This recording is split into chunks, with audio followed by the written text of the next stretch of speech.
Баршаңызға қайырлы күн болсын. Бүгін біз шынайы оқиғаға негізделген Түнгі экспресс фильміне шолу жасайтын боламыз. Арнаға тіркеліп лайк басуды ұмытпаңыздар. Фильм Түркияда, Стамбул қаласынан бастау алады. Американдық турист Билли Уильямс еліне қайтардан бір күн бұрын $200 ақшаға 2 келі гашиш сатып алады. Ол осы гашишті Америкаға апарып 3 есе пайда тапқысы келеді. Беліне байланған гашишпен әуежайға келеді. Жүрегі аузына тығылып қорқса да, тәуекел етіп тексерістен әрең дегенде өтіп автобусқа отырады. Өзінің қызы Сьюзан да осы жерде еді. Кенеттен ұшақ жанында толған әскерилерді көріп, автобус ішінде гашишті тезірек алып тастауға тырысады. Дегенмен оны әскерилер көріп, шығарып алып, оның денесін тексеріп, бомба деп қатты қорқып кетеді. Бірақ дұрыстап тексере келе мұның есірткі екенін түсінеді. Бөлімшеге келген Билли тарда жалаңаш қылып шешіндіріп, аудармашыны күтіп отырады. Себебі ол түрікше білмейтін. Аудармашы Биллиге киімдерін кигізіп, егер ол полицейлермен бірге жұмыс істеп көмек қылса, оны босатуға барынша күш салатындарын айтады. Амалы жоқ жігіт келіседі. Билли аудармашымен бірге өзінің есірткі сатып алған барына келеді. Бірнеше уақыттан соң бір топ адамдар келіп сыртқа шықтып ымдайды. Не керек, мүмкіндікті пайдаланған жігіт қашады. Қайда қашып құтыламын деп ойлағанын кім білсін. Түсінгеніміздей, оны полицейлер ұстап алады. Оның шашын алып түрменің ішіне орналастырады. Оған жамылғы да бермейді. Қасындағы камерадан бір ер адам Биллидің есігі ашық екенін айтып, жамылғыны өзі алуын сұрайды. Жамылғы алып камерасына оралған жігіт осы ісі үшін өзінің қатты өкінетінін қайдан білсін. Таң атпай полицейлер келіп жігіттің дымын қалдырмайды. Оның қатты тоңып жамылғыны алдым дегеніне ешкімде құлақ аспайды. Оны аяғынан жіпке асып, табанынан өлтіріп ұрып, ең соңында мүшесінде ұрады. Солай жігіт есінен танып қалады. Ол бірнеше күн уақыт өткеннен кейін бірнеше ағылшынша сөйлеген жігіттердің қасында оянады. Олар Биллиді жүргізіп, өздерінің осы түрмеде бірнеше жыл уақыт болғандарын айтады. Біреуі Джимми, екіншісі Эрик есімді жігіттер болатын.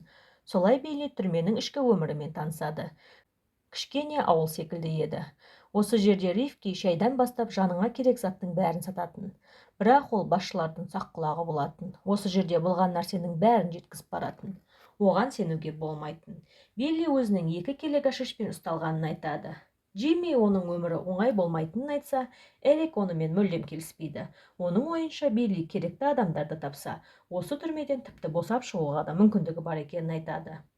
Джимми мешіттен шамырлаған үшін сотталса, Эрик 100 грамм гашиш үшін 13 жылға бас бостандығынан айырылған болатын.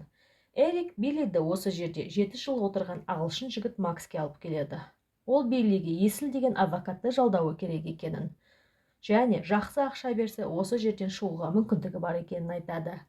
Себебі осы адвокат гашиш үшін сотталған француз жігітті босатқанын айтады.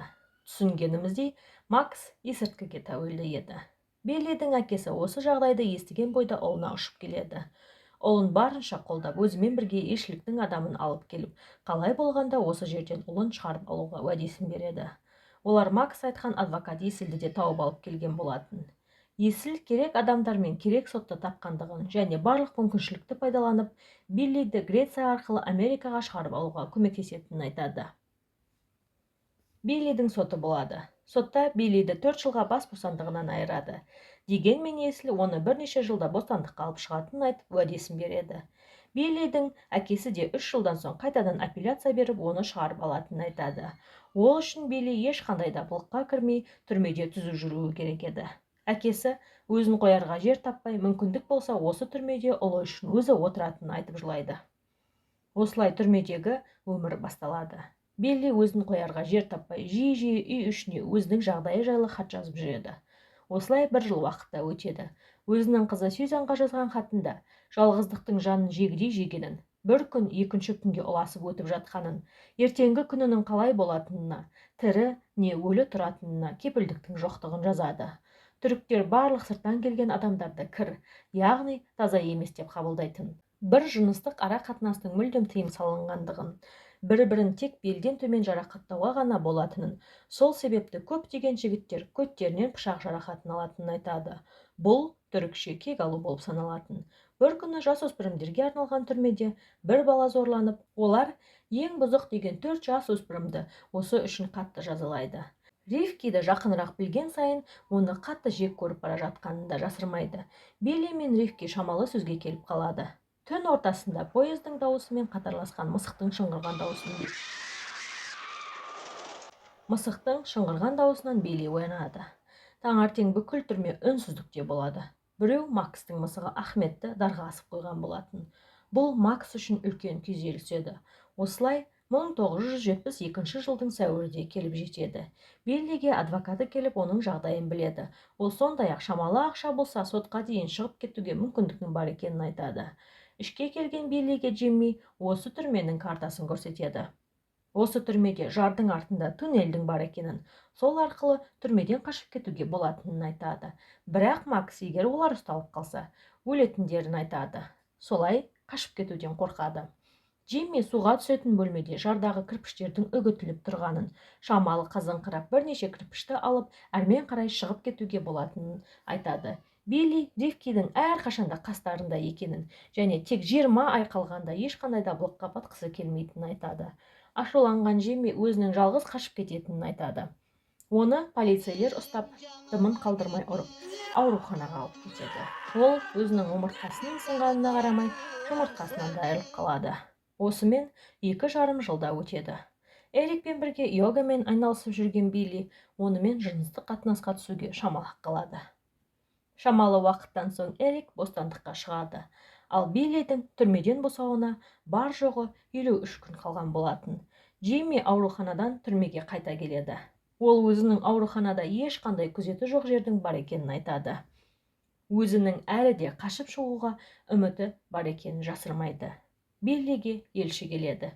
Өкінішке орай, оның қуанышын су сөккендей басып, оның ісінің Анкарадағы сотта қайта қаралатынын және өзгелерге сабақ беру үшін Биллиді өмір бойы бас бостандығынан айырғысы келетінін айтады. Биллиді жын-ұрғандай болады. Ол өзін өзі ұстай алмайды. Сот отырысында Билли бар ашуын шығарып, өзінің бар жоғы 53 күн уақыты қалғанда шешімді өзгерткендерін айтып, барлығының шошқа екенін және де бәрінде жек көретінін айтады. Сот орындаушы өкінішке қарай өзінің қолында биліктің жоқ екенін айтып, Биллиді 30 жылға бас бостандығынан айырады. Билли өз-өзін қолға ұстағысы келеді. Дегенмен, оның түрмеден қашып шығудан басқа амалы жоқ еді. Солай Джиммидің қасынан қосылады. Олар жарды ұрып жүріп, туннель бар деген жерді табады. Олар алғашқы күні жардан 2 кірпішті алып, тесіктің бар екенін көреді. Қайтадан кірпішті орнына сылап қойып, ертеңіне дұрыстап дайындалып, тесік арқылы құдыққа түсіп, канализациямен жүреді. Бірақ тесіктердің көп болуына байланысты қайтадан кері қайтып, ертеңіне қайта қашуды шешеді. Өкінішке орай, бұл қате шешім еді. Ривки кірпіштің алынғанын байқап қалып, бастықтарды шақырып келеді. Қасқырдың аузы жесе де қан, жемесе де қан деп, Джиммиді қайтадан ұруға алып кетеді. Ашуланған Билли кек алғысы келеді. Ол Макстен Ривкидің ақшаны қайда тығатынын сұрап алады. Радиосының артына тыққан ақшасын отқа жағып жібереді. Ривки таңмен тұрып ақшасын іздеп таба алмай әлек болады. Полицейлер келіп, іштің бәрін тімкілеп, өртенген ақшаны табады. Солай Ривки өзінің бизнесінен айырылып қалады. Бір күні түрмеге полицейлер тексеріске келіп, Ривкидің қалтасынан есірткі тауып алады. Ол өзінің есірткіні Макстен сатып алғанын айтып, оны подставить етіп жібереді. Жалғыз ғана досынан айырылғанын түсінген Билли Ривкиге атылып, оны ұрып, тілін тістеп жұлып алады. Солай Билли түрменің ең сорақы жері жындыханаға келеді. Ол жерде жағдай жоқ. Жынды адамдардың қасында бірден өз-өзін жоғалтады. Өзгелермен бірге қосылып, қағбаны айналғанда айналып жүретін. Бір күні Сьюзан Америкадан келеді. Билли оның омырауын ашуын сұрап, сол жерде мүшесін уқалап, нәпсісін қандыруға тырысады. Мұны көрген қыз жылап, Биллиден өз-өзін қолға алып, осы жерден қалай болғанда шығуы керек екенін, болмаса осы жерде өлетінін айтады. Сьюзаннан келген альбомды қарап отырған Билли ішінен жасырын салынған ақшаны тауып алады. Ол осы ақшаны алып, Макске келіп, өзінің кетіп бара жатырғандығын айтады. Ол полицейлерге келіп, осы ақшаны беріп, осы жерден шығаруын өтінеді. Полицей ақшасын алып, оны санатория деген бөлмеге қарай сүйрелей жүреді. Ол жерде Джимми айтқандай күзет жоқ еді. Себебі осы полицей іштегі еркектерді зорлайтын. Ол Биллиді де зорлағысы келеді.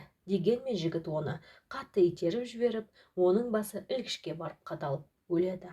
Сасып қалған Билли не істерін білмейді. Артынан есін жиып, полицейдің киімін киіп, артқы есікке қарай жүреді. Жүрегі аузына тығылып, бір күзеттің қасынан өтеді. Күзет оны шақырып, оған кілтті лақтырады. Солай алғаш рет Билли түрменің ауласынан сыртқа шығады. Алдынан келе жатқан полицей көлігін көрген ол қорқып кетеді. Дегенмен оның қасынан өте шығады. Билли осы түні Грецияға шекара асып өтеді. Сол жерден Америкаға ұшып, өзінің отбасына аман сау қауышады. Кино осы Биллидің жазған кітабы барысында түсірілген. Пікір қалдыруды ұмытпаңыздар.